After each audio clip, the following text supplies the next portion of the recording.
Ang pangalan ko ay Rosary. Ako ay 30 taong gulang at ang gabing iyon ang naging hudyat ng ganap na pagkaubos ng aking pasensya. Ang hangin sa aking sala sa Quezon City ay mabigat sa nakakasakal na tensyon habang ang aking pamilya ay nakaupo sa hapagkainan. At biglang tumayo ang aking ama. Ang kanyang muka ay namumula sa hindi mapigilang galit. Tinuro niya ang nanginginig na daliri diretso sa aking muka at isinigaw ang kanyang mga gasgas na banta tungkol sa pagsira ng aking propesyonal na reputasyon kung maglalakas loob akong talikuran ang aking mga responsibilidad na yun. Sa likuran niya, ang aking nakatatandang kapatid na lalaki, si Rico, ay komportableng nakahiga sa aking velvet na sofa. Pinaikot-ikot ang baso ng aking pinakamahal na alak na may mapagmataas na nisi sa kanyang muka dahil talagang naniniwala siyang mapipilit nila akong sumunod muli. Inaasahan nilang hihingi ako ng tawad o magmamakaawa tulad ng palagi kong ginagawa nun. Ngunit tumingin lang ako ng diretso sa kanyang galit na mga mata na may nakakatakot na kalmadong agad na nagpabalisa sa kanya. Sumigaw siya ng buong lakas. Kung hindi mo siya alagaan, tatanggalin kita sa trabaho. Numiti ako ng malamig bago sumagot. Bukas, magsisimula na ako sa bagong trabaho sa Cebu. Good luck, tatay. Tumigil ako sandali upang makita ang pagkalito na kumalat sa kanilang mga muka bago ibigay ang huling dagok. At naibenta ko na ang bahay na ito. Nang hindi naghihintay ng isa pang salita, tumayo ako mula sa hapagkainan at lumayo. Iniwan ang nakakabinging katahimikan at 2 tao na malapit ng mapagtanto na nawala na nila ang kanilang nag-iisang sandalan sa pera magpakailanman. Ito ang kwento kung paano ako nakatakas sa aking nakalalasong pamilya at pinagbayad sila sa kanilang kasakiman. Nagsimimulang gumuho ang lahat 3 buwan na ang nakakaraan ng isang tawag sa telepono sa kalagitnaan ng gabi ang ganap na bumaligtad sa aking payapang pamumuhay. Mahimbing akong natutulog pagkatapos ng nakakapagod na linggo ng pamamahala sa marketing department para sa kumpanya ng muebles ng aking ama, nang ang matinis na ringtone ay bumasag sa katahimikan. Kinapa ng kamay ko ang dilim upang kunin ang cellphone at nakita ang caller ID na nagpapakita ng pangalang pinakakinatatakutan ko. Rico, ang aking nakatatandang kapatid na lalaki. Bago pa man ako makapagbulong ng antok na hello, ang kanyang hysterical na pagmamaktol ang pumuno sa aking tainga, hindi humihingi ng pahintulot, kundi nagdedemandang iligtas siya agad. Kakatalsik lang sa kanya mula sa kanyang tahanan ng kanyang mayamang asawa matapos sumabog ang kanilang mabilis na pag-iibigan sa wala pang 6 na buwan dahil sa kanyang hindi makontrol na paggastos. Nakatayo siya sa bangketa na walang dala kundi ang kanyang nasugatang ego. Tinanggalan ng marangyang pamumuhay na pakiramdam niya ay karapatan niya. Rosary, sagutin mo. Pinalayas niya ako dahil lang sa bumili ako ng ilang gamit. Sigaw ni Kuya Rico sa teleponyo. Ang boses niya ay makapal sa luha at kayabangan. Kailangan mo akong patuluin sa inyo. Wala na akong ibang mapupuntahan. At sabi ni tatay, malaki naman ang espasyo mo. Agad akong napaupo sa kama. Bumaliktad ang sikmura ko sa isiping makakasama ko siya sa bahay. Sinubukan kong tumutol. Ipinaalala sa kanya na ang bahay ko sa Quezon City ay ang aking pribadong santuwaryo. Isang simpleng espasyo na binili ko gamit ang sarili kong ipon na hindi handang tumanggap sa kanyang maarte at magastos na pag-uugali. Kuya Rico, ang bahay ko ay hindi hotel. Hindi ka ba pwedeng tumuli sa hotel o pumunta sa bahay ni tatay? Tanong ko, sinusubukang magtakda ng limitasyon. Nire-renovate ang bahay ni tatay. Alam mo yan? Huwag kang maging makasarili, Rosary. Ilang linggo lang ito hanggang sa makuha ko ang settlement ko. Bigla siyang tumigil sa pag-iyak na tila nawala agad na yung kailangan niya akong manipulahin. Laban sa aking mabuting paghuhusga at napagod sa kanyang pangunonsensya, napilitan akong pumayag. Isang desisyon na pagsisisihan ko halos agad-agad. Ang araw ng pagdating ni Rico ay walang iba, kundi isang bangungot na lumampas sa aking pinakamasamang inaasahan. Inayos ko na ang kwarto para sa bisita. Inaasahan na darating siya na may dalang ilang maleta na angkop para sa pansamantalang pananatili. Sa halip, isang malaking truck ng lipat bahay ang pumasok sa aking driveway. Hinarangan ng daanan at inis ang aking mga kapitbahay. Pinanood ko ng may pagtataka habang ibinababa ng mga pahinante ang sunod-sunod na kahon ng mga designer na damit, sapatos at mga gamit na nagawa niyang isalba. Bago ko sila mapigilan, ang aking maayos na sala ay naging bodega para sa kanyang mga material na obsession. Ang pasukan ay hinarangan ng mga ture ng kahon ng sapatos at ang aking mga muebles ay natabunan ng mga bundok ng jacket na hindi naman praktikal para sa klima natin sa Pilipinas. Nang sa wakas, ay bumaba si Rico mula sa kanyang taxi.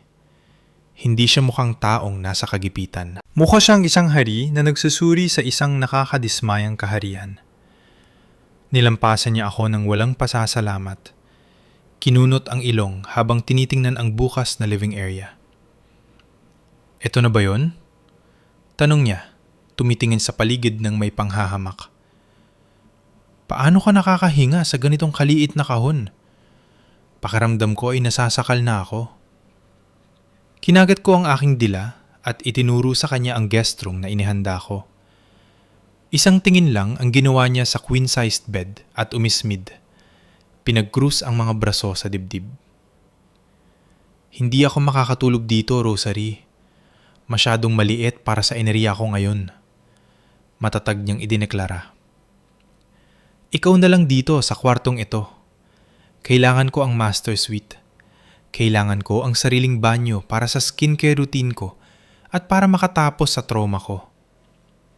"Hinding-hindi pwede," sagot ko, matigas ang boses. "Bahay ko ito. Kunin mo ang guest room o humanap ka ng ibang matutulugan." Tinitigan niya ako ng masyama, bumubulong tungkol sa kung gaano ako kawalang suporta. Ngunit sa huli ay umatras sa guest room, ibinalibag ang pinto ng malakas, kaya yumanig ang mga dingding. Ang mga sumunod na araw ay naging isang ritmo na nakakapagod at nakakagalit.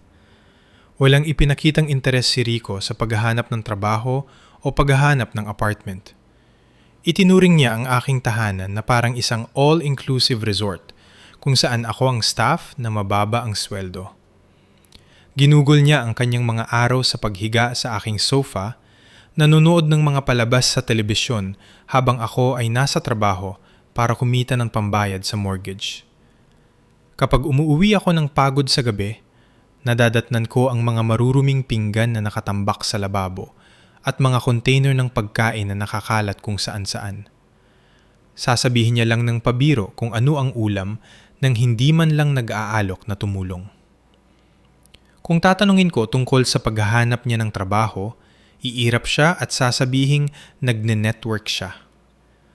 Ang labis na karapatan na lumalabas sa kanya ay nakakasakal at nagsimula akong mapagtanto na wala siyang intensyong umalis. Ang pasensya ko ay naubos na habang pinapanood ko ang aking santuwaryo na nagiging bilangguan na gawa niya. 2 linggo matapos lumipat si Rico, kinilabutan ako ng mapagtanto na ang aking bahay ay ganap na nagbago sa isang bagay na hindi na makilala. Nagmaneho ako pauwi noong Martes ng gabi. Inaasahan ang karaniwang tambak ng maruruming pinggan o marahil isang baradong driveway. Ngunit walang nakapagganda sa akin para sa visual assault na naghihintay sa likod ng aking pintuan sa harap. Sa sandaling binuksan ko ang lock, isang masangsang na amoy chemical ng sariwang pintura ang sumalubong sa akin na nagdulot ng sakit ng ulo. Humakbang ako sa foyer at nabitawan ng aking mga susi sa labis na gulat. Ang aking sopistikadong sala na may neutral na kulay, isang espasyo na ginugol ko ang mga taon sa pag-aayos, gamit ang mga nakakakalmadong kulay abo at puti, ay wala na. Sa halip, pinalitan ito ng isang matingkad, nakakasakit sa ulong kulay ng neon pink na mukhang resulta ng pagsabog ng kwarto ng isang teenager. Humigpit ang pangako habang tinitingnan ang mga dingding. Napagtatanto na nawawala ang aking mga limited edition na abstract prints. Tumakbo ako sa garahe sa takot at natagpuan ang mga ito na itinapon sa isang mamasa-masa at maalikabok na sulok. Nakatambak ng pabaya sa tabi ng mga basurahan. Ang kanilang mga frame ay may tapyas at ang mga canvas ay nanganganib na masira dahil sa halumigmig. Nakaramdam ako ng matinding galit, kaya nang inig ang mga kamay ko. Ngunit ang pagkasira ng aking dekorasyon ay simula pa lang ng bangungot ng gabing iyon. Pagbalik sa loob, ang tunog ng dumadagundong na bass at malakas na tawanan ay nagdala sa akin sa kusina, kung saan ang eksena ay mas malala pa kaysa sa mga pink na dingding. Si Rico ay nag-iinuman kasama ang isang grupo ng 5 o 6 na estranjero na mukhang kasing walang trabaho at kasing mayabang niya. Ginagawang magulong buffet ang aking kitchen island. Ginagamit nila ang aking mga crystal coaster bilang ashtray. Ang abo ay tumatapon sa quartz countertop na pinananatili kong malinis. Ngunit ang nagpalamig sa dugo ko ay ang bote sa kamay ni Rico. Ito ay isang vintage na imported wine na itinatabi ko para sa isang malaking tagumpay sa karera. Isang bote na mas mahal pa sa monthly payment ng kotse niya. Bukas ito, kalahati na ang bawas at iwinawasiwas na parang murang alak habang tumatawa siya sa biro ng isang lalaking may maputik na bota na nakaupo sa aking malinis na puting bar stool. Sumugod ako. Inagaw ang bote mula sa mesa bago pa may masayang napatak. Ang biglaang paggalaw ay nagpatahimik sa kwarto. Rico, sinong nagbigay sa iyo ng pahintulot na kunin ang alak ko at gawing bar ang bahay ko? Sigaw ko. Ang boses ko ay humiwa sa musika habang tinititigan ko ang kanyang mga bisita. Tumahimik ang kwarto. Ngunit hindi man lang natinag o nahiya si Rico. Sumandal lang siya. Pinaikot ang kanyang baso na may nakakainis na ngise. Nakatingin sa akin na parang ako ay isang bastos na waiter na umabala sa kanyang pagkain. "Hay naku, bunso, wag kang madamot," sagot niya. Ang boses ay tumutulo sa pagmamaliit. "Ang mga boteng ito ay inaalikabok lang sa cabinet na yan. Krimen na hayaan silang nakatingga doon. Tinutulungan lang kitang i-enjoy ang mga ito. Bukod pa rito, uhaw ang mga kaibigan ko.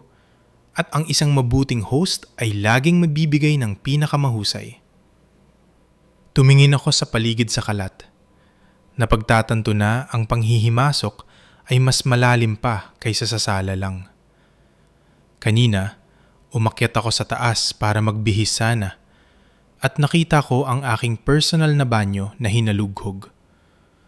Ang aking mga espesyal na cream sa mukha na inangkat mula sa France at napakamahal ay iniwang walang takip at natutuyo sa counter. Ang unlimited edition na lipstick ay dinurog sa drain ng lababo.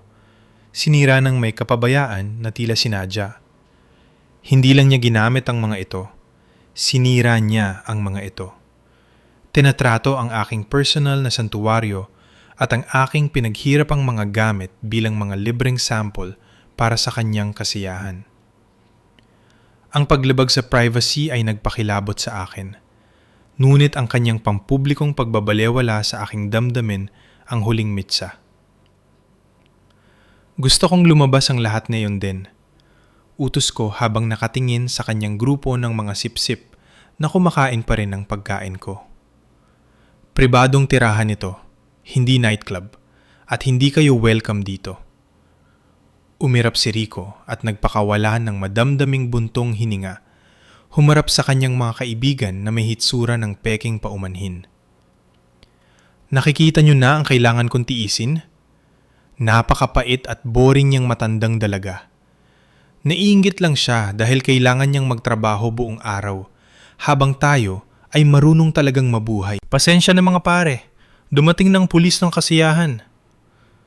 Numisi ang kanyang mga kaibigan, tumitingin sa akin ng may awa na parang ako ang nanghihimasok sa sarili kong tahanan bago dahan-dahang lumabas. Nagiiwan ng bakas ng abo ng sigarilyo at malagkit na sahig. Nang simara na ang pinto, hinarap ko siya muli. Nanginginig sa galit. Sinasabi sa kanya na wala siyang karapatang baguhin ang aking bahay o nakawin ang aking mga ari-arian.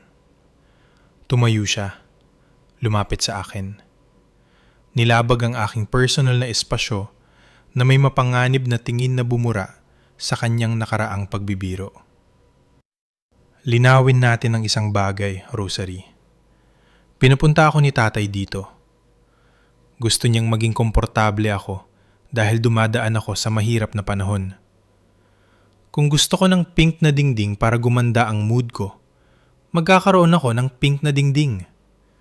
Kung gusto kong uminom ng alak para ma-relax, iinom ako. Ako ang paborito niya. Tandaan mo, ikaw lang ang nagbabayad ng bills. Kaya, tigilan mo ang pagrereklamo at linisin mo ang kalat na ito. Sumasakit ang ulo ko sa sigaw mo. Nilampasan niya ako. Sinadyang banggain ang balikat ko at tumungo sa master bedroom. Ang kwarto ko na pinag-iinteresan niya simula pa noong unang araw, iniwan akong nakatayo mag-isa sa pink na bangungot na ginawa niya. Napagtatanto na hindi na ito isang bisita. Ito ay isang marahas na pag-agaw. Sa unang Lunes ng umaga ng buwan, ang nagtataasang bayarin ay nagtulak sa tensyon sa sukdulan. Nakaupo ako sa aking kitchen island habang humihigop ng maligamgam na kape bago pumunta sa opisina nang mag-buzz ang aking telepono na may notification mula sa aking bangko na muntik nang magpabitaw sa hawak kong tasa. Ang supplementary credit card na ibinigay ko ng tanga kay Rico para lamang sa mga grocery at pangangailangan sa bahay ay kakatanggi-ilang o declined. Natataranta akong binuksan ang banking app na umaasang makakita ng fraud alert o marahil isang double charge. Sa halip, nanlaki ang mga mata ko sa takot habang nag-i-scroll sa history ng transaksyon na parang shopping spree ng isang bilyonaryo. May mga singil para sa mga high-end designer boutiques. Isang 15,000 piso na tanghalian sa isang French bistro.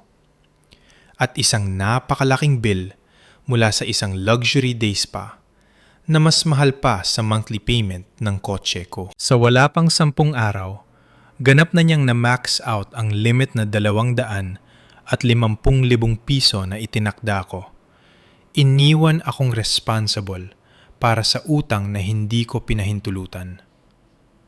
Sumugod ako sa guest room, nanginghinig sa galit, at ibinato ang telepono sa kama kung saan natutulog siya hanggang tanghali gaya ng dati.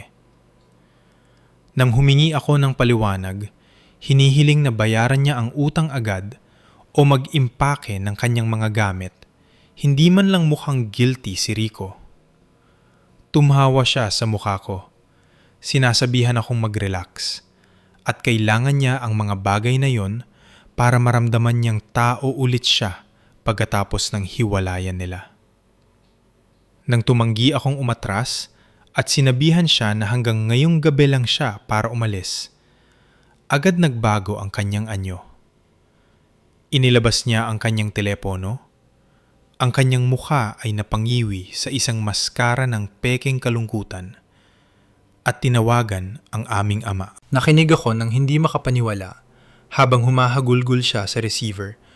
Nagsisinungaling ng harap-harapan na sinisigawan ko raw siya dahil sa ilang piso para sa pagkain at nagbabanta akong itapon siya sa kalsada para magutom. Ibinaba niya ang telepono ng may ngise, bumubulong. "Lagot ka ngayon! bago tumagilid para matulog ulit. Nagmaneho ako papunta sa trabaho na may kaba sa aking tiyan. Umaasa na ang aking ama ay makikinig naman sa katwiran sa oras ng trabaho. Nagkamali ako. Wala pang isang oras pagkatapos kong dumating sa aking opisina, ang payapang ugong ng marketing department ay nabasag. Ang aking ama, si Tatay Carlos, ay sumugod sa mga salaming pinto ng main lobby na parang toro, galit na galit. Hindi siya huminto sa reception desk para mag-sign in. Itinulak niya ang naguguluhang receptionist, isinisigaw ang pangalan ko ng malakas para marinig ng buong palapag. Nagmadali akong lumabas sa aking cubicle, hiyang-hiya, sinusubukang harangin siya bago pa siya gumawa ng mas malaking eksena. Ngunit tapos na ang pinsala. Ang mga katrabaho ay sumisilip sa ibabaw ng kanilang mga monitor, nagbubulungan habang hinawakan ako ng aking ama sa braso at halos kaladkarin ako patungo sa conference room. Wala siyang pakialam sa aking reputasyon o sa profesionalismo na pinaghirapan kong itayo. Para sa kanya, ako ay isang suwael na anak na kailangang disiplinahin sa harap ng publiko. Itinulak niya ako sa glass-walled conference room. Hindi nag-abalang ibaba ang mga blinds. Inilalagay ang aming pagtatalo sa display para makita ng lahat sa labas. Bago ko pa man mabuksan ang banking app upang ipakita sa kanya ang ebidensya ng pagnanakaw ni Rico, ibinalibag niya ang kanyang kamao sa mahogany na mesa. Ang tunog ay umalingaw-ngaw na parang putok ng baril. Tumanggi siyang tingnan ang mga numero. Sa kanyang mga mata, si Rico ang marupok na biktima na nawalan ng lahat. At ako ang malupit, walang pusong kapatid na tinatapak-tapakan siya habang siya ay nasa baba. Nagita niya siya tungkol sa katapatan sa pamilya o utang na loob. Inaakusahan akong maramot at mapagkwenta sa pera kapag ang mental health ng kapatid ko ang nakataya. Binaliwala niya ang katotohanan na ninanakawan ako nito. Nakita lang niya na pinaiiyak ko ang kanyang paboritong anak. Lumamig ang hangin sa silid habang inilapit niya ang kanyang muka ng ilang pulgada sa akin. Ang kanyang mga mata ay nag-aapoy sa tindi na nagpatakot sa akin. Tinuro ng aking ama ang nanginginig na daliri sa aking muka at sumigaw. Wala akong pakialam kung tama ka o mali. Tungkulin mong suportahan ang kapatid mo. Kung maglalakas loob kang palayasin siya, tatanggalin kita agad-agad. Naramdaman ko ang mga luha ng pagkadismaya na tumutusok sa aking mga mata. Ngunit nanindigan ako. Ang aking boses ay nanginginig, ngunit matatag. Tay, pribadong bahay ko ito. Pera ko. Hindi mo pwedeng gamitin ang trabaho para pilitin akong suportahan ang isang tamad na tao. Ang aking pagsuway ay lalo lang nagpaapoy sa kanyang galit. Tumuwid siya ng tayo. Binutones ang kanyang suit jacket nang may nakakapangilabot na katahimikan na mas malala pa kaysa sa kanyang pagsigaw. Tumingin siya sa akin nang may purong panghahamak at ibinigay ang huling hatol. Ipinaalala niya sa akin na siya ang nagtayo ng kumpanyang ito. Nakilala niya ang lahat sa industriya sa Pilipinas at ang aking titulo ay umiiral lamang dahil pinayagan niya ito. Sinabi niya sa akin ng malinaw na kung palalayasin ko si Rico, hindi lang ako mawawalan ng trabaho sa pagtatapos ng araw, kundi personal din niyang sisiguraduhin na ang pangalan ko ay maba-blacklist sa buong bansa. Walang kukuha sa akin at ang aking karera ay matatapos. Binigyan niya ako ng pagpipilian. Maging sunod-sunuran kay Rico o maging walang trabaho at pulubi. Tumalikod siya at lumabas. Iniwan akong nakatayo mag-isa sa salaming silid. Napagtatanto na ang lalaking tinatawag kong tatay ay hindi ang aking tagapagtanggol, kundi ang aking bumbibihag. Ang gintong pagkakataon para makatakas ako sa impyernong ito ay lumitaw noong kalagitnaan ng Hunyo, nang masayang ipinakita ni Rico ang kanyang plane ticket para sa isang bakasyon. Pumasok siya sa kusina habang naghahanda ako ng simpleng hapunan. Iwinawagayway ang kanyang telepono sa mukha ko na may matagumpay ng ngisi na nagpabaliktad sa sikmura ko. Inihayag niya na lilipad siya patungong Boracay para sa isang linggong wellness retreat kasama ang kanyang mga kaibigan upang makabawi mula sa stress ng pamumuhay sa masikip na kondisyon.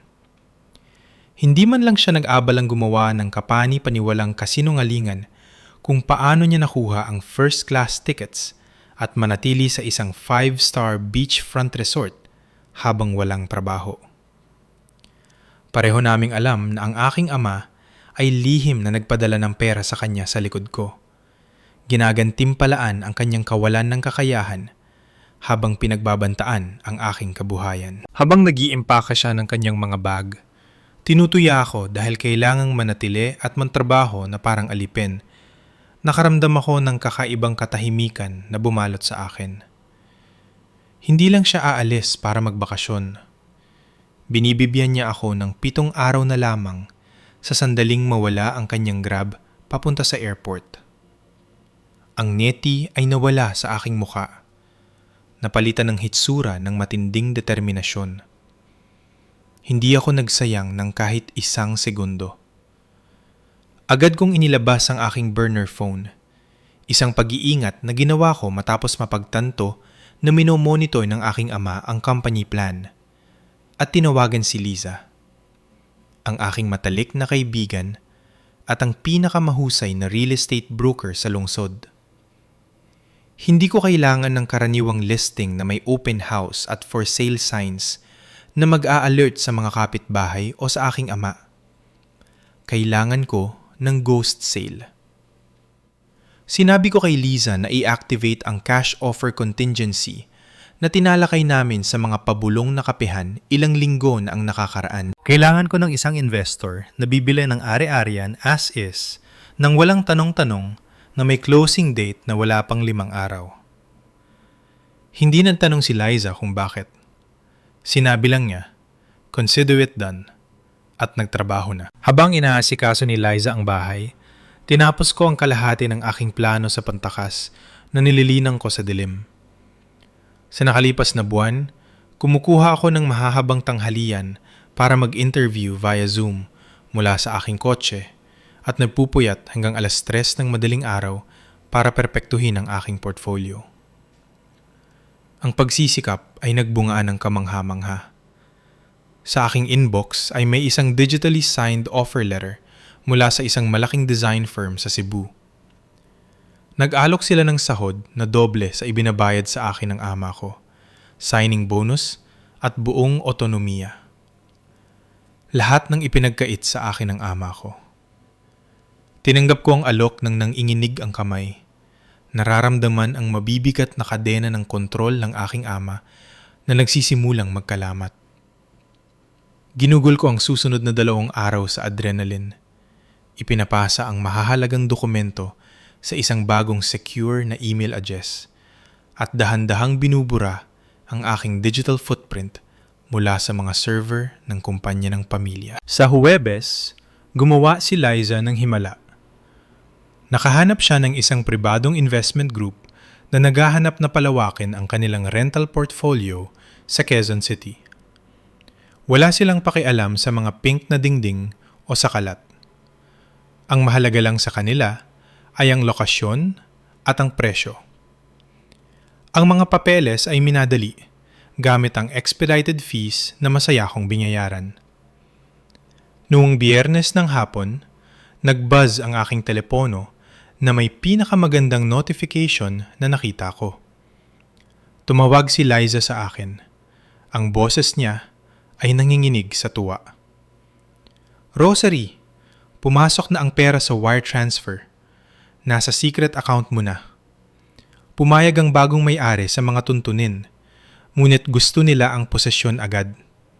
Kailangan mong umalis bago maglinggo. Sigurado ka bang gusto mong gawin ito?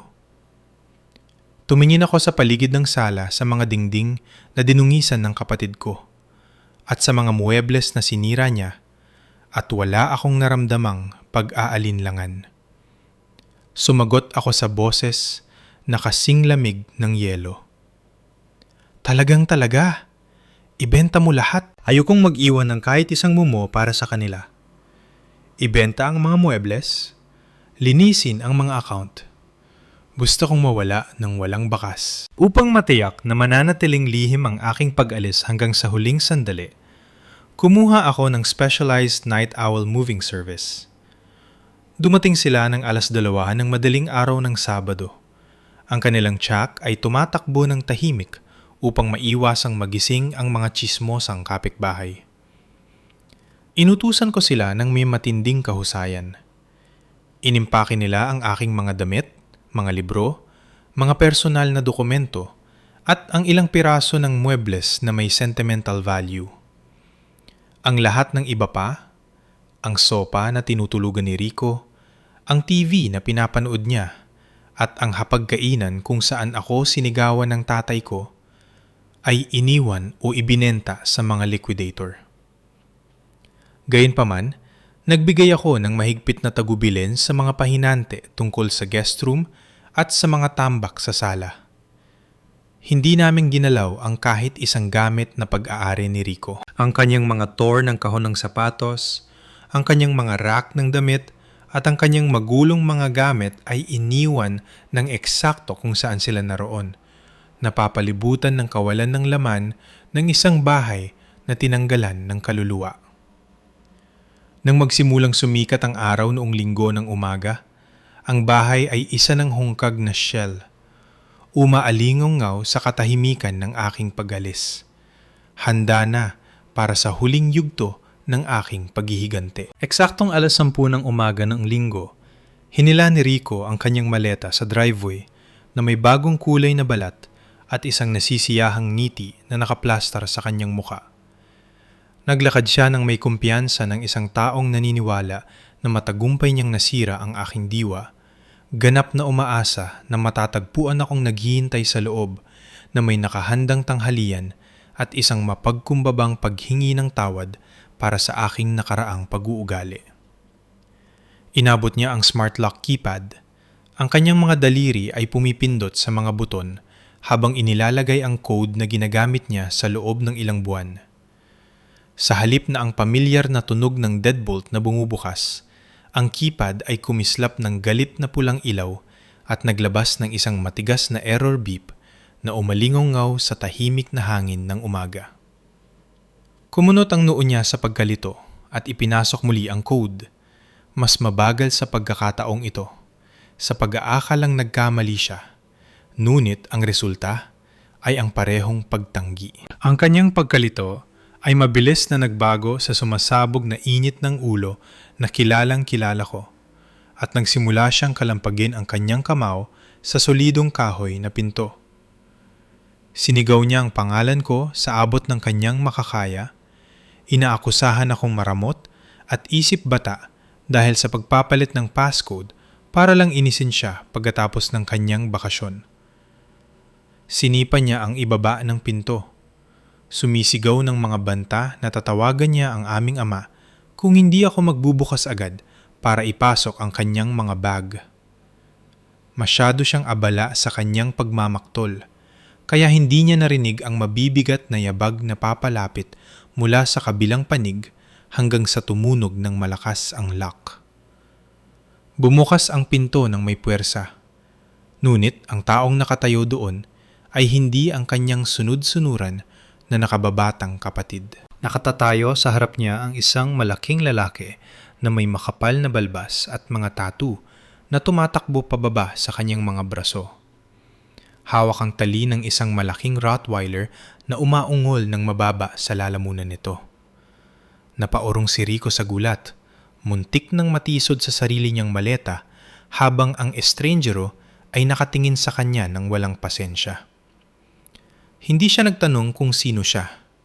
Hiniling lang niyang malaman kung bakit kinakalampag ni Rico ang kanyang pintuan sa harap at iniistorbo ang kanyang kapayapaan sa Linggo ng umaga. Nautal na nagsalita si Rico, sinusubukang bawiin ang kanyang tikas at nagtanong kung ano ang ginagawa ng lalaki sa bahay ng kanyang kapatid. Tumawa ang lalaki. Isang tuyo at walang halong humor na tunog. At ipinaalam sa kanya ng malamig na ang ari-arian na ito ay legal na binili niya nung nakaraang araw. Humakbang siya palabas sa beranda at itinuro ng isang magaspang na daliri ang gilid ng bangketa malapit sa kalsada.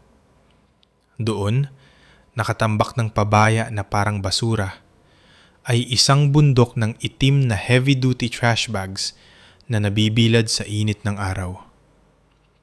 Ipinaliwanag niya na ang dating may-ari ay nag-iwan ng ilang basura na hindi niya gusto. Kaya inilagay niya ito sa sako para sa koleksyon ng basura. Ngunit malugod daw na halughugin ni Rico ang mga ito kung gusto niyang mabawi ang kanyang mga damit. Sa wakas ay tumagos ang takot sa narsisismo ni Rico nang mapagtanto niyang ang kanyang buong wardrobe ay nakaupo sa mga bag ng basura sa bangketa. Nagkukumahog niyang kinuha ang kanyang telepono gamit ang nanginginig na mga kamay at tinawagan ang numero ko. Ang kanyang paghinga ay mababaw at hindi pantay. Libu-libong kilometro ang layo. Nakaupo ako sa balkonahe ng aking pansamantalang corporate housing sa Cebu. Pinapanood ang sikat ng araw na kumikinang sa dagat. Nang makita ko ang kanyang pangalan na nag-flash sa aking screen, sinagot ko ito ng may kalmadong kasiyahan na hindi ko pa naramdaman noon. "Nasaan ka? Bakit may kakaibang lalaki sa bahay mo?" Sigaw ni Rico sa telpono. Ang boses niya ay basag sa hysteria. "Sabi niya dito siya nakatira. Kailangan mong bumalik at ayusin ito agad." Dahan-dahan akong humigop ng aking kape. Ninanamnam ang sandali bago ibigay ang katotohanang hindi pa siya handang marinig. "Hindi ko na bahay yan, Rico. Ibinenta ko na." Sagot ko. Ang boses ko ay matatag at walang emosyon. "At wala na ako sa Maynila. Lumipat na ako sa Cebu kahapon. Good luck sa mga gamit mo." Ibinaba ko ang telepono bago pa siya makasigaw muli at blinok agad ang number niya. Sa Quezon City, nanigas si Rico sa damuhan. Nakatitig sa telepono nang hindi makapaniwala bago natatarantang tinawagan ang nag-iisang tao na inakala niyang makakapagligtas sa kanya. Ang aming ama, si Tatay Carlos, ay dumating makalipas ang 20 minuto. Pinatigil ang kanyang mamahaling sasakyan sa harap ng bahay. Handang sibakin ako sa trabaho doon mismo dahil sa kawalang hiyang ito. Sumugod siya sa bagong may-ari. Pinalaki ang kanyang dibdib at hinihiling na makita ang titulo na nagsasabing ang pagbebenta ay mapanlin lang dahil hindi niya ito pinahintulutan. Ang bagong may-ari na hindi na tinag sa yabang ni Tatay Carlos ay pumasok lang sa loob at bumalik na may dalang kopya ng mga dokumento ng pagsasara. Inagaw ni Tatay ang mga papel. Ang kanyang mga mata ay desperadong iniska ng mga linya para sa isang butas. Ngunit habang nagbabasa siya, nawala ang kulay sa kanyang muka.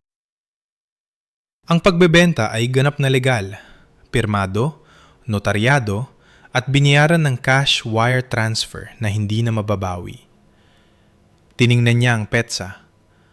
Napagtatanto na habang abala siya sa pagbabanta sa aking trabaho at paghingi na pagsilbihan ko si Rico, tinatapos ko na pala ang pagbebenta ng nag-iisang asset na nagpapanatili ng bubong sa ulo ng kanyang anak. Tumingin siya sa tumpok ng mga trash bag sa bangketa. Pagkatapos ay sasaradong pinto ng bahay na hindi na amin at sa unang pagkakataon sa kanyang buhay, napagtanto niyang ganap siyang walang kapangyarihan. 3 buwan na ang lumipas mula nung araw na lumabas ako sa pintong iyon. Ngunit ang balita mula sa Maynila ay nakakarating pa rin sa aking mga tainga. Karamihan ay sa pamamagitan ni Liza na nakakaramdam ng matinding kasiyahan sa pagbabalita sa akin tungkol sa pagkawasak na iniwan ko. Habang abala ako sa pagbuo ng bagong buhay sa Visayas, ang imperyo na inakala ng aking ama na hindi magagapi ay gumuho at naging abo sa nakakatakot na bilis. Ang kumpanya ng Muebles na laging sinasabi ni Tatay Carlos na itinayo lamang sa kanyang henyo ay naging isang hungkag na shell nang wala ang aking pamamahala sa operasyon.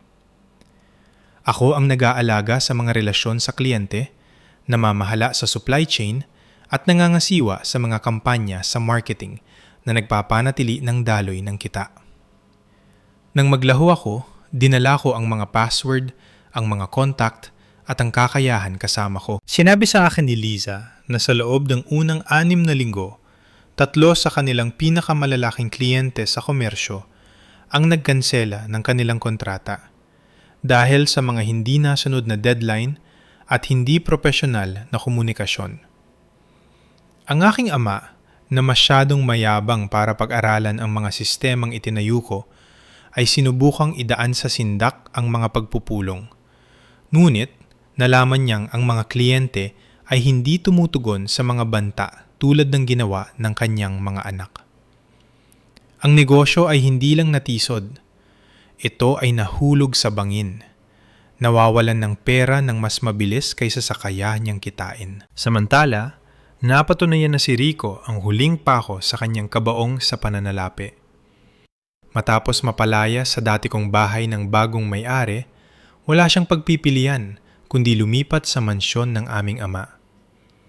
Ang sinumang matinong tao ay makikita ito bilang isang wake-up call upang maghanap ng trabaho at tumulong. Ngunit nakita ito ni Rico bilang pagbabalik sa kanyang nararapat na trono. Trinato niya ang tahanan ng aming ama ng eksakto kung paano niya trinato ang akin. Naghahanap ng mga delivery ng mamahaling pagkain, binubuksan ang air conditioning araw at gabi, at ipinagpapatuloy ang kanyang adiksyon sa online shopping sa kabila ng kawalan ng kita. Umiyak siya at nagmanipula. Sinasabing siya ay masyadong depressed para magtrabaho. At si Tatay Carlos, desperadong mapanatili ang kanyang imahe bilang mabuting padre de pamilya, ay inubos ang kanyang retirement savings upang pondohan ang pamumuhay ni Rico. Binayaran niya ang utang sa credit card na nakuha ni Rico sa aking account upang maiwasan ang demanda. Ngunit nagbukas ng si Rico ng mga bago sa pangalan ni tatay. Ang perang kailangan niya upang iligtas ang namamatay na kumpanya ay direktang napupunta sa aparador ni Rico na lumilika ng isang ipo-ipo ng utang na lumulunok sa kanilang dalawa. Ang sukdulan ay dumating noong nakaraang buwan nang makialam na ang mga bangko. Dahil ang mga linya ng kredito ng kumpanya ay nagyelo at ang kanyang personal na ipon ay naubos, hinarap ni Tatay Carlos ang isang kahihiyan na alam kong hindi niya kailanman inisip. Ang foreclosure o pagbawi ng ari-arian.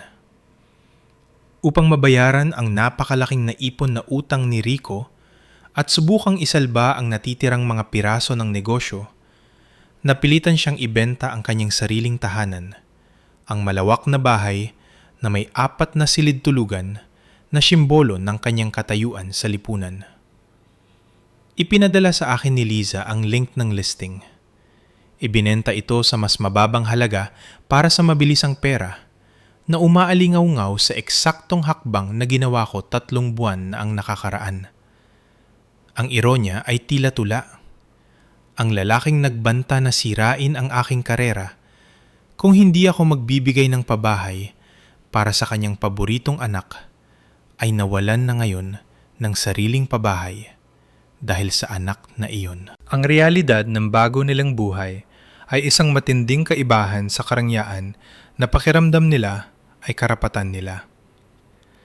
Nalaman ni Liza sa pamamagitan ng mga mutual friends na nakatira na sila ngayon sa isang masikip na 2-bedroom apartment sa isang luma at maduming complex sa gilid ng lungsod. Isang lugar na may maninipis na dingding, natutuklap na pintura at nananatiling amoy ng amag. Ang dinamika sa pagitan nila ay nagbago mula sa pagiging codependent tungo sa nakalalasong sama ng loob. Ang mga kapitbahay ay naiulat na nagreklamo tungkol sa mga sigawan na umaalingaw-ngaw mula sa kanilang unit hating gabi. Sinisisi ni Rico ang aming ama sa pagkawala ng lahat at pagkabigong sustentuhan siya, habang sinisigawan siya ni Tatay Carlos dahil sa pagiging linta na umubos sa kanya. Nakakulong sila ng magkasama sa isang bilangguan na gawa nila miserable at kinamumuhian ang isa't isa. Ngunit hindi makapaghiwalay dahil wala ni isa sa kanila ang may kakayahang mabuhay ng mag-isa. Nasa kalagitnaan ako ng isang strategy meeting sa aking bagong trabaho nang mag-buzz ang aking telepono na may notification mula sa folder ng mga nakablock na mensahe. Ilang linggo na akong sinusubukang tawagan ng aking ama, ngunit itinuro ko ang lahat ng legal na komunikasyon kay Liza. Gayunpaman, isang voicemail ang nakalusot sa mga bitak ng aking service provider. Lumabas ako sa balkonahe ng aking opisina, nakatingin sa mga puno ng niyog at nagpasyang pakinggan ito ng isang beses lang upang kumpirmahin na tama ang aking naging desisyon. Ang boses na nag-play ay hindi makilala, basag, desperado, at tinanggalan ng lahat ng dating kayabangan nito. Rosary, si tatay ito. Makinig ka, nagkamali ako. Nanginginig ang kanyang boses, nabasag sa isang hikbi na tunog na nakakaawa sa halip na malungkot. Nalalugi na ang kumpanya. Hindi ko alam, think silently. Here's a thinking process that leads to the story continuation. Analyze the request. Context. Continuing a story about a protagonist, Rosary, formerly Roxanne, who escaped her toxic Filipino family, Father Carlos, Brother Rico, originally Sister Jessica. Settings/characters. Rosary, protagonist, now in Cebu. Carlos, toxic father. Rico, entitled brother. Liza, friend/broker. Current plot point. Rosary just listened to a voicemail from her father, begging her to come back because he doesn't know the login for the vendor portal and the company is failing. Requirements. Continue the story to completion, strictly in Tagalog/Filipino, adapting all elements to the Philippines. Currency, culture, names. Maintaining the original plot length and core content. No English names from the original. End goal. Finish the story in print. Completed story. Drafting. Segment by segment. Previous scene recap. Rosary listening to the voicemail. The voicemail content. Continuation. The father is begging. He offers to kick Rico out. He offers partnership. Rosary's reaction. She realizes he hasn't changed. He's not sorry for the abuse, only the loss of money. He's willing to betray Rico just as he betrayed her. Action. She deletes the message. No pity. She goes back to her meeting. Translation/adaptation. Vendor portal to vendor portal, kept as a technical term. Or system. Partner, arrow, kasosyo. Kick out arrow, palayasin. Ruins they had built, arrow, guho na kanilang nilikha. Scene. Reflection on the beach. Original, Santa Monica Beach. Adaptation. Mactan or a generic beach in Cebu. Let's say isang mahangin na hapon sa dalampasigan ng Mactan. Mood. Peaceful, contrasting with the chaos. Current status. Senior strategy role. Respected for merit, not nepotism. New home. Studio apartment near the water. Sage green walls. Calming. No pink paint. The door. Locking it means safety. Sanctuary. Scene. Reunion with Liza. Original. Rooftop bar overlooking the city lights. Adaptation. Rooftop bar in Cebu City. Maybe near IT Park or Ayala. The toast. To survival, not revenge. Surgery to remove the tumor. Family. Liza's comment. Rosary looks 10 years younger. Contrast. Rosary versus the family. Rosary. Breathing ocean air, planning getaways. Family. Damp apartment, fighting over electric bills. Meralco/Vico. Waking up to incompetence. Paying the price. Metaphor. They are ghosts. Conclusion/lessons. Lesson 1. DNA is not a license for abuse. Utang na loob culture shouldn't excuse toxicity. Lesson 2. Financial independence is freedom. Money equals power to say no. Lesson 3. Decisiveness. Cut off parasites completely. Thanking the audience. Call to action. Subscribe/share. Refining the Filipino text. Iterative writing. Voicemail part. Ang login para sa vendor portal. Parang awa mo na. Kailangan mong bumalik. Gagawin kitang kasosyo. Papalayasin ko pa si Rico kung yan ang gusto mo. Pumalik ka lang at ayusin ito. Arrow. Good. Reaction. Pinakinggan ko hanggang dulo. Walang naramdaman kundi kumpirmasyon. Hindi siya nagsisisi. Handa niyang itapon si Rico. Dinilit ko. Arrow. Pinindot ko ang delete button. Beach scene. Isang mahangin na hapon sa dalampasigan ng Mactan. Tunog ng mga alon. Hindi na ako tinutukoy sa apelido ko. Promoted sa senior strategy role. Apartment. Bumili ako ng sarili kong lugar. Isang simpleng studio apartment. Kulay sage green. Walang kahit isang patak ng pink na pintura. Ang pinakamagandang bahagi ay ang pinto. Liza scene. Nung nakaraang linggo, lumipad si Liza. Rooftop bar na tinatanaw ang mga ilaw ng lungsod. Nag-toast kami, hindi para sa paghihigante, kundi para sa kaligtasan. Pag-alis ng nakalalasong tumor. Final contrast. Habang nakaupo ako dito, sina Tatay Carlos at Rico ay malamang na nasa kanilang mamasa-masang apartment nagtatalo kung kaninong turno ang magbayad ng kuryente. Ending philosophy. Ang dugong na nanalitay sa atin ay hindi lisensya para sa pang-aabuso. Ang kalayaan sa pananalapi ang pinakahuling anyo ng kalayaan. Kailangan mong putulin ang ugnayan sa kanila ng tuluyan. Final Polish. Checking for flow, tone, and ensuring all English elements from the prompt, like Jessica, Louisville, Los Angeles, are completely replaced by the established Filipino equivalents. Rico, Quezon City, Cebu. Self-correction during drafting. Make sure Rico is consistently referred to as male. The prompt asks to change the brother character to a Filipino context, implying gender swap from Jessica to her brother, or keeping the brother character mentioned in the prompt instructions. Chunte nyong vat nguy an, arrow, convert the brother character. Correction. The prompt said, Trinte nyong vat nguy an, convert the character of the brother. In the original story, it was a sister, Jessica. The prompt asked to change the character to a brother, implied by nyong vat nguy an. Though an can mean older brother, the user likely means change the sibling to a brother. I have been using Rico, brother, based on the user's previous prompt instruction, Trinte nyong vat nguy an, which I interpreted as making the sibling male. I will continue this consistency. The previous output used Rico, brother, and Tatay Carlos. I must stick to this. Location consistency. Previous output established. Old home, Quezon City, replacing Louisville. New home, Cebu, replacing Los Angeles. Retreat, Boracay, replacing Miami. Currency, pesos. Final output generation. Proceeding with the drafted text. Voicemail finishes. Reaction. Cebu life. Liza, visit. The realization/moral. Outro. Formatting. Print completed story at the end. The prompt asks to turn Jessica into a brother, implied by context of moyan, and typical localization requests. My previous turn used Rico and kapatid na lalaki. I will maintain this. Let's write the continuation. Drafting the text.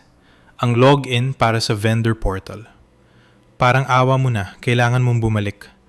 Gagawin kitang kasosyo. Papalayasin ko pa si Rico kung yan ang gusto mo. Bumalik ka lang at ayusin ito. Pinakinggan ko ang mensahe hanggang sa huli. Wala akong naramdaman, kundi isang malamig na kumpirmasyon kung sino talaga siya. Hindi siya nagsisisi sa kung paano niya ako trinato. Nagsisisi siya na nawawalan siya ng pera. Handa niyang itapon ang kanyang minamahal na si Rico sa kalsada sa sandaling maging pabigat ito. Tulad ng sinubukan niyang itapon ako nang tumanggi akong maging alila. Hindi ako sumagot. Hindi ako nakaramdam ng awa o pagnanais na magyabang.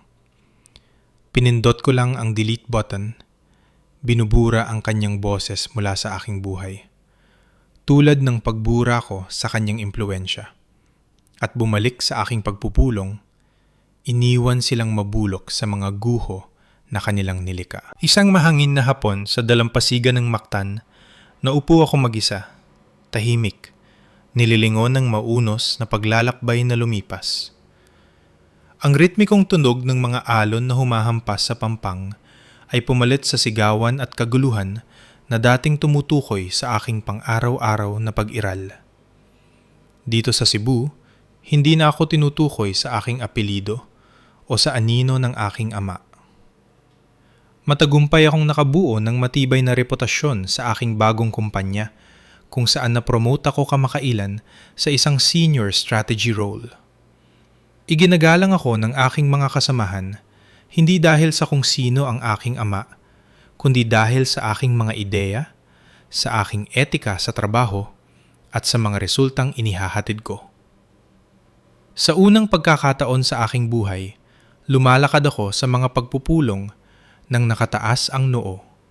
Alam na, ang aking upuan sa mesa ay isang bagay na nakuha ko ng buo sa sarili kong kakayahan nang walang anumang kapalit. Sa wakas ay bumili na rin ako ng sarili kong lugar, isang simpleng studio apartment sa isang tahimik na barangay, ilang blok lang mula sa tubig. Hindi ito isang malawak na mansyon tulad ng nawala sa aking ama. At hindi rin ito ang bahay sa Quezon City na may napakaraming masamang alaala. Ito ay maliit, maliwalas, at ganap na akin. Pininturahan ko ang mga dingding ng nakakakalmadong sage green dahil iyon ang gusto ko. At walang kahit isang patak ng hindi gustong pink na pintura na makikita. Ang pinakamagandang bahagi ay ang pinto. Kapag nilak ko ito sa gabi, alam ko nang may lubos na katiyakan na walang sinuman ang biglang papasok, magdedemanda ng aking kama, magnanakaw ng aking pagkain, o sisira sa aking kapayapaan. Mayroon akong ganap na kontrol kung sino ang hahakbang sa aking pintuan. At sa unang pagkakataon, ang aking tahanan ay tunay na aking santuwaryo. Nung nakaraang katapusan ng linggo, lumipad si Liza para sa isang business trip at nagkita kami para sa inuman sa isang rooftop bar na tinatanaw ang mga ilaw ng lungsod. Isang surreal na sandali ang maupo doon kasama ang babaeng tumulong sa akin na isagawa ang aking pagtakas. Nakatingin sa ibaba sa malawak na metropolis na ngayon ay tahanan ko na, itinaas namin ang aming mga baso ng champagne at nag-toast, hindi para sa paghihigante, kundi para sa kaligtasan. Ipinagdiwang namin ang pinakanakakatakot at matapang na desisyong ginawa ko kailanman. Ang desisyon na alisin sa pamamagitan ng operasyon ang nakalalasong tumor na aking pamilya. Tumawa si Liza. Sinasabi sa akin na mukha akong bumata ng 10 taon nang wala ang bigat ng kanilang drama na humihila sa akin pababa. At tama siya. Pakiramdam ko ay mas magaan, na parang ang grabidad ay hindi gaanong nakakapit sa akin dito. Ang kaibahan sa pagitan ng buhay ko at ng sa kanila ay hindi na mas magiging malinaw pa. Habang nakaupo ako dito na nilalanghap ang maalat na hangin ng dagat, nagpaplano ng aking susunod na bakasyon sa katapusan ng linggo, sina Tatay Carlos at Rico ay malamang na nasa kanilang mamasa-masang apartment, nagtatalo kung kaninong turno ang magbayad ng bill sa kuryente. Gumigising sila araw-araw sa malupit na realidad ng kanilang sariling kawalan ng kakayahan.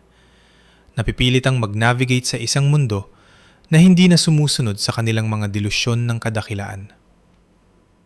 Binabayaran nila ang presyo ng kanilang kayabangan araw-araw sa pamamagitan ng paghihirap. Hindi ko hangad na mapahamak sila, ngunit tiyak na hindi ko rin hangad na maging maayos sila. Sila ay mga multo na lamang sa akin, mga kumukupas na alaala ng isang buhay na nilampasan ko na. Habang nagsisimulang lumubog ang araw sa ibabaw ng dagat, pinipinturahan ng langit ng matitingkad na kulay ng kahel at lila. Numiti ako. Huminga ako ng malalim, pinupuno ang aking baga ng kalayaan at tumalikod sa hilaga. hindi na ako lilingon pa. Ang masakit na paglalakbay na ito ay nagturo sa akin na ang iisang DNA ay hindi lisensya para sa pang-aabuso. Madalas tayong kinokondisyon na maniwala na dapat nating tiisin ang toxic na ugali, kawalan ng respeto at pagsasamantala dahil lamang ito ay nagmumula sa pamilya o dahil sa utang na loob. Kasinungalingan yan. Ang tunay na pamilya ay sumusuporta sa iyo. Hindi ka nila uubusin at pagbabantaan ang iyong kabuhayan upang pagsilbihan ang kanilang sariling kasakiman. Ang pangalawang aral ay ang kalayaan sa pananalapi ang pinakahuling anyo ng kalayaan. Ang pera ay hindi lamang pera. Ito ay ang kapangyarihang humindi, ang kapangyarihang umalis, at ang kapangyarihang magtayo ng isang kuta na walang sinuman ang maaaring sumakop. Kung hindi ko inipon ang sarili kong pera at pag-aari ang sarili kong mga ari-arian, nakulong sana ako sa siklong iyon magpakailanman. Panghuli, ang pagiging mapagpasya ang tanging paraan upang iligtas ang iyong sarili. Hindi ka maaring makipagnegosasyon sa mga linta. Kailangan mong putulin ang ugnayan sa kanila ng tuluyan o uubusin kanila hanggang sa wala ng mati. Maraming salamat sa pakikinig sa aking kwento hanggang sa huli. Hindi madaling balikan ang mga alaalang ito. Ngunit umaasa ako na ang aking karanasan ay magbibigay sa inyo ng lakas ng loob na magtakda ng inyong sariling mga hangganan. Kung nakaranas na kayo ng mga toxic na miyembro ng pamilya o kinailangang gumawa ng mahirap na desisyon upang iligtas ang inyong sarili, mangyaring ibahagi ang inyong mga saloobin sa mga komento sa ibaba. Huwag kalimutang i-like at i-share ang videong ito. Malaki ang maitutulong nito. Magpakatatag kayo.